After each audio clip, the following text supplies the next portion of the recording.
Watch where you're going, nerd. Whoa, man, I don't want any trouble, alright? Nah, man, me and you are gonna fight right now. Wait a minute, what? Fight! What the heck is going on? Wait a minute, no one fights like this. You shot me. Why'd you shoot me? It's just rush hour. Fatality!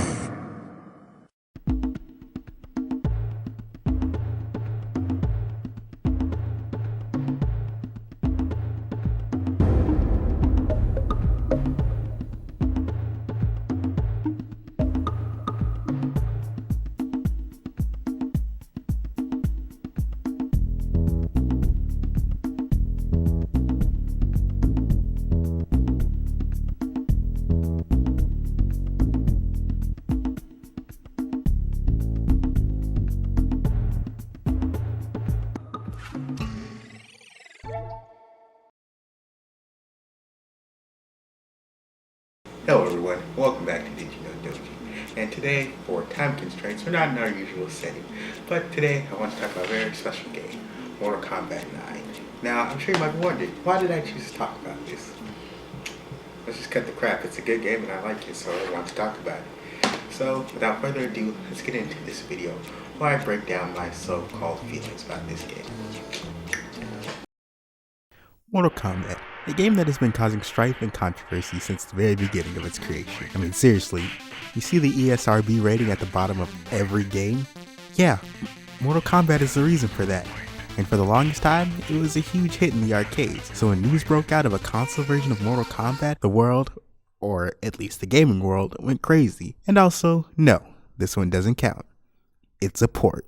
So from there, games like Deadly Alliance, Deceptions, and Armageddon would be created. And although for the time these games were fun, they weren't really as legendary as the arcade games prior. But after what seemed like an eternity, in 2011, Mortal Kombat came back new and better than ever with Mortal Kombat 9. Or just Mortal Kombat, because, you know, it was like they were starting over, and so, yeah. So let's take a look. Does this remake deserve the high praise that it often gets, or is it simply a little bit forgettable like its predecessors? Now, the story of Mortal Kombat takes place right where Armageddon left off, or at least in a sense, for Shao Kahn is about to take over and destroy all humanity, or at least I assume. Seems like something he'd do. So anyway, with his last dying breath, Raiden allows for his past self to change the events of history, so that this horrible future doesn't take place.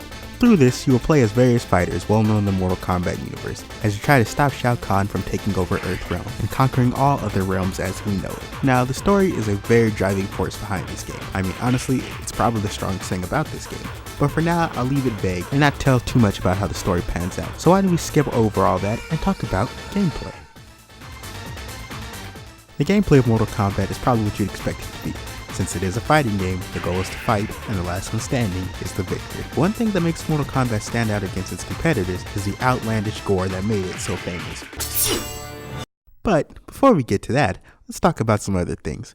One thing I thought was very amazing about this gameplay links back to the story. In story mode, you will go through and you'll get to play through each character that is aligned good, from Sub-Zero to Scorpion to Smoke to Raiden to Liu Kang, the list goes on and on. I feel this idea is genius, because not only does it allow you to learn the moveset for each character, it also allows for variety throughout the game. As soon as you feel comfortable and able to play with one character, you'll switch to playing as a completely different character, so you never get too comfortable and you're always on your toes. And gameplay is very interesting. Okay, now we can get into the guts and gore I was talking about earlier. Now, like I said before, Mortal Kombat is known for its gore factor. That's really what separates it from any other fighting game. And some things that have been added to this game are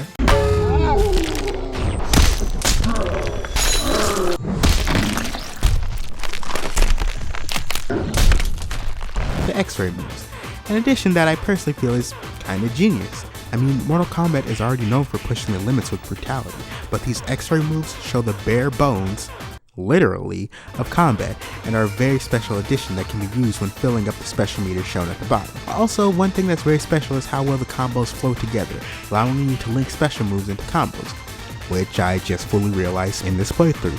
Speaking of special moves, each character has their own special moves and fatalities that are unique to them, but we'll get more into the fatalities later. And finally, we'll talk about the different game modes, such as the Challenge Tower, which I basically feel is the Conquest mode, where you'll complete various challenges to earn coins and unlock levels and some other new features, such as Test Your Might, Sight, and Strike, where you'll test your skills in the best and you'll get down with them super rough skills, G. Wait a minute, what is... Alright, somebody getting fired around here. Who wrote this script?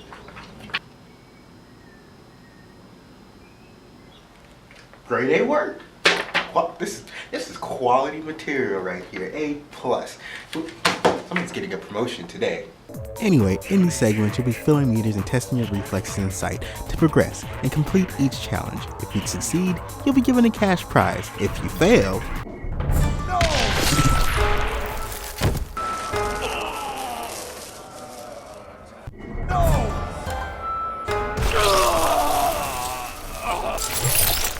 Well, it's Mortal Kombat. They weren't gonna pick you roses and tell you try again next time.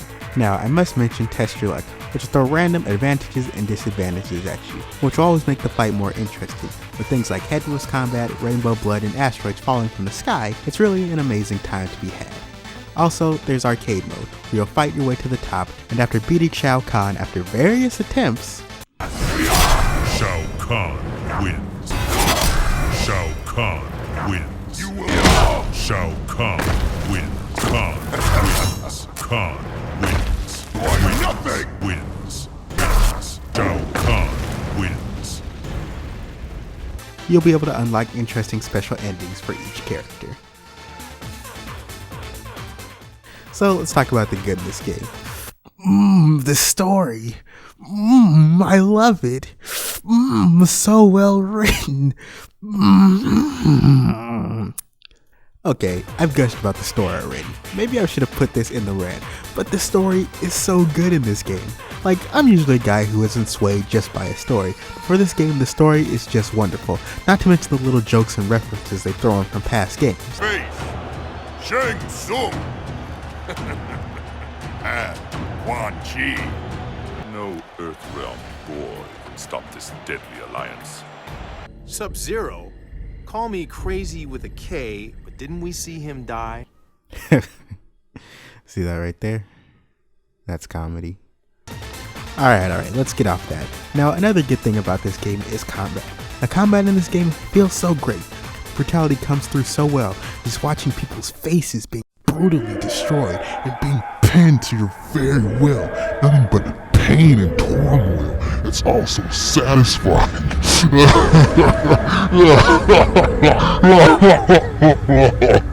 Yeah, alright, that's enough of that. Another thing that is good is the crypt, and the detail that went into each segment. It's just interesting to look at it all, and getting to see the bodies burst and dismemberment as you pay for each item. Sometimes I wonder how a deal like this would go down in the real world. Welcome to my shop. What can I get you? We got everything here. We got little dogs, penny boards, extra condoms if you want them. I don't know. It's whatever you want, man. Buy something. What are you talking about? You're clearly standing in front of a green screen right now. I don't know what kind of charade you're trying to put on, but it ain't fooling me. Fine. You know what? What do you want to buy? Alright, well, I've come here to buy an exquisite gift today, so what do you got for me? Alright, well, what do you got? I got 2 toothpicks, a USB flash drive, some crushed up crackers. What can I get with that? Check the dead bodies in the back.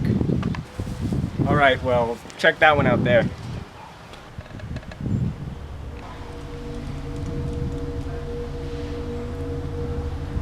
But isn't that...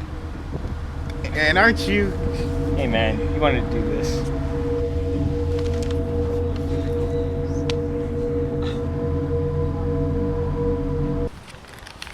Oh, cool. Found some concept art. That's pretty cool. The bad in this game. There really is no bad. Like, this game is near perfect, but I should also specify, when I say bad, I usually refer to things that are unforgivable, such as broken gaming mechanics, game-breaking glitches, and unforgivably horrible graphics. Things like that. So, yeah, that's what I consider bad. And finally, the rant. Now remember those fatalities I talked about earlier? Well, yeah, that seems to be this game's one downfall. A lot of the fatalities in this game suffer from unoriginality or lack of creativity. For example, this.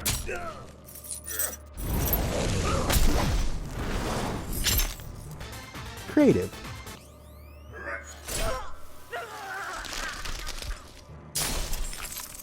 Not creative.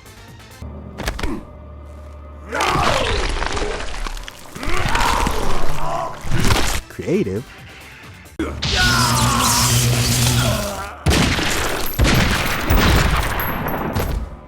Not creative.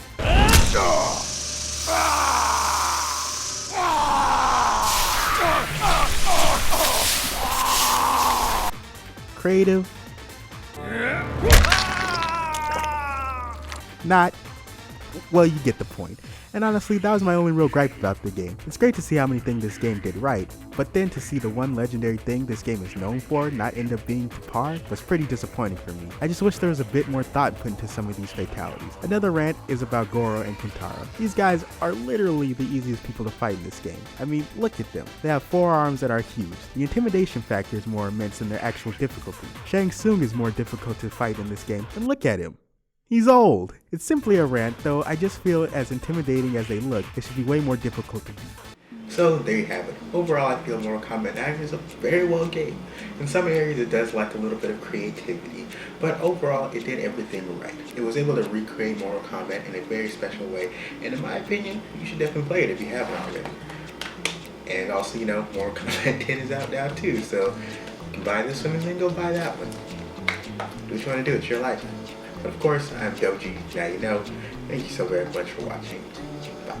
Thank you all so very much for watching. If you enjoyed this video, be sure to like, comment, and subscribe. And if you didn't like it, then, you know, that's cool too. But of course, I'm Doji, now you know. And also, you should leave a comment down below saying what your favorite Mortal Kombat is. Or if you like this one so very much, explain why. Thank you so very much.